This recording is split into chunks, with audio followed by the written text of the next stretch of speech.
So, amid the public health crisis that is the pandemic that is going on and that we are slowly but surely getting through, there is another public health crisis that is emerging out of the response to the aforementioned pandemic, and that is the mental health crisis that is going to reach levels we've never seen before as a result of the response from the coronavirus COVID-19 pandemic that we've been going through. And so I wanted to share some of my thoughts on what is going on, how it's affecting everybody, and some things I'm doing personally to make sure I don't completely go off the rails mentally. I consider myself a pretty mentally strong and stable person. I have my issues. I have things that I know are not the most normal or that affect, and for sure things that affect me in my everyday life and prevent me from doing certain things, or at least influence certain decisions of mine that may actually hinder me in the long run, but they're just part of me, so I just deal with them. But this whole situation, especially the response to COVID-19, which we all were rallying around at the beginning, but have now been prolonged in a lot of cases longer than maybe a lot of people believe they should. And I think it's pretty clear that this is a big deal because I don't think anyone hasn't had some kind of mental check-in or some kind of mental upheaval, especially because the response is something like we've never seen before to a health emergency or anything in our lifetime, because we've never had something like this completely upend our lives, and this has touched every single life in some way, shape, or form, whether it's the actual virus itself or the response to the virus. Of course, some of us came into this stronger minded than others, and so I think that's kind of what we're seeing as well.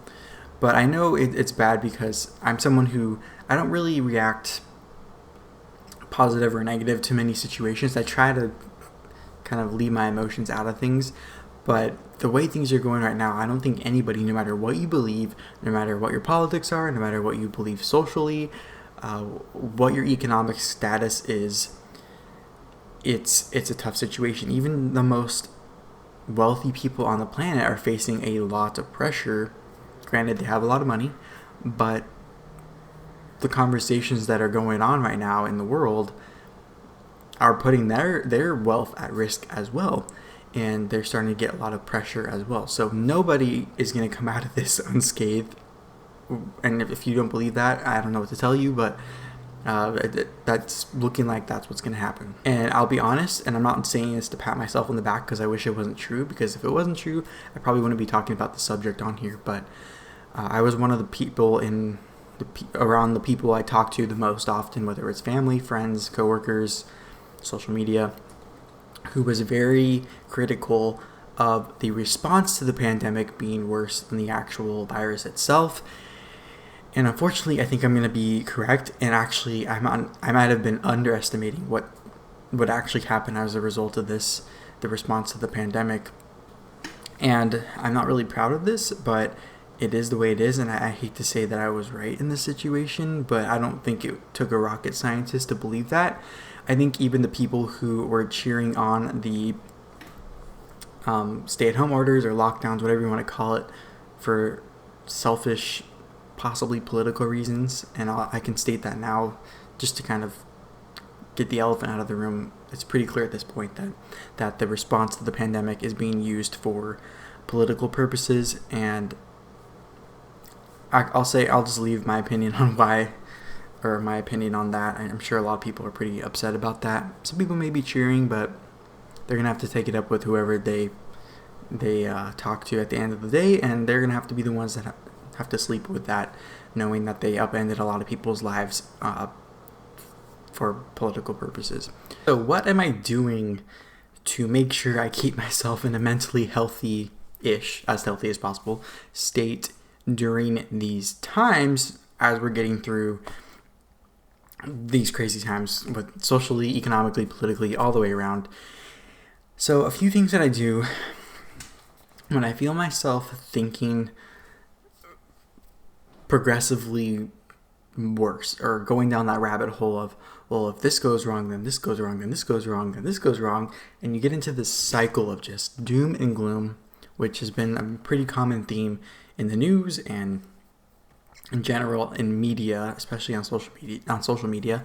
And so, one, I turn off social media, or I turn off whatever I'm watching that's making me feel that way. Two, I actually try to do some sort of physical activity. I'm not the most physical person, I'll be completely honest. I'm trying to get better at that, trying to be more consistent, but I will stand up, stretch, just do something without any media or TV or any technology on as much as possible. Even just walking outside and getting fresh air has helped a lot. Go for a walk. If you have a pet or something, go take him for a walk. I don't know. But that's one thing. But also, I know I'm going to say talking to yourself, but it's not what you think. What I do is I stop and I pause when I catch myself in these situations, and I just think of what I have now that I'm grateful for. So, although a lot of the things that you're grateful for now might be gone tomorrow, meaning if you have a job, be grateful you have one. If you're on unemployment and you're able to buy some time to find a job, be grateful for that.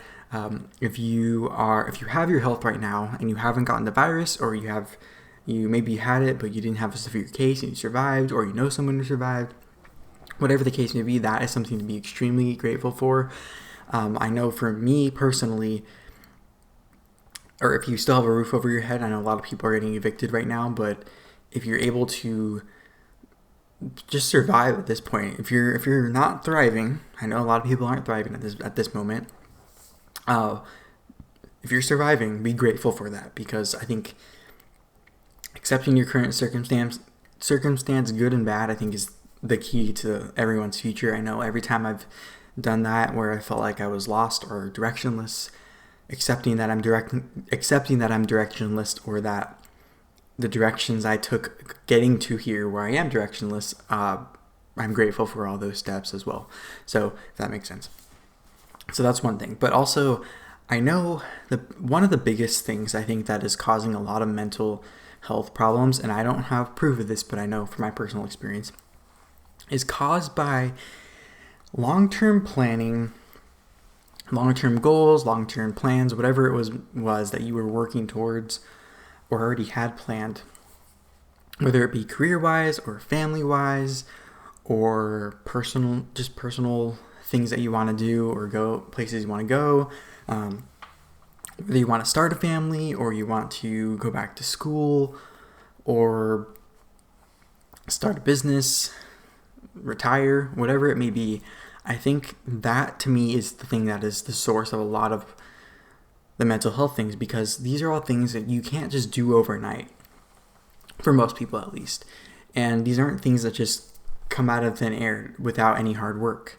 And so if you've been working for 5, 10, 15, maybe even only a year, working towards a goal, and then overnight, the decision of a few people in the world, and especially in the United States, basically threw your entire plan off, and you were moving forward comfortably. You knew what you needed to do every day or every week, every month, every year, whatever it may be, to get to that end goal. And then as you're going forward, something just completely stops and goes right in front of you, and you can't move forward unless you find a way around whatever that is, or you turn around, or you go all the way left or all the way right, whatever it may be. So I think, to me, that is the biggest thing, and I don't know if I really have any answers on how to fix that. I mean, I think the best way to do that is if you don't like the response that is happening right now, a lot of those responses or a lot of the decisions being made for the response to the pandemic are being made by elected officials, so people in positions that you vote for. And I know a lot of positions are up for grabs or up for re-election in a few months during the election, but a lot of them aren't. And it appears that a lot of the people who have continued to kind of milk this situation may not be up for re-election for a while. So I don't know if this is going to get any better unless those people are replaced with someone who cares about the issues we talk about and care about solving these problems and making sure that these things don't get worse. So I want to thank you for taking the time to listen today. I hope something I touched on today at least made you feel less alone and potentially gave you some comfort or some tools that maybe you haven't heard before, maybe you forgot or don't do, that have helped me.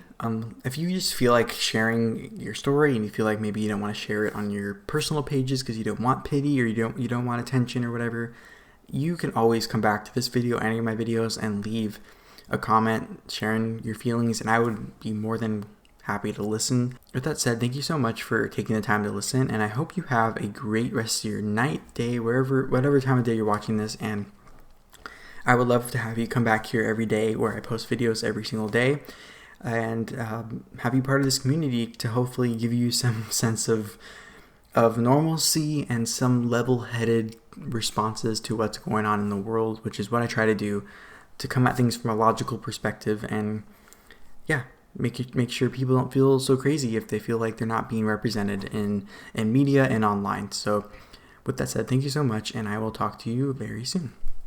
Bye-bye.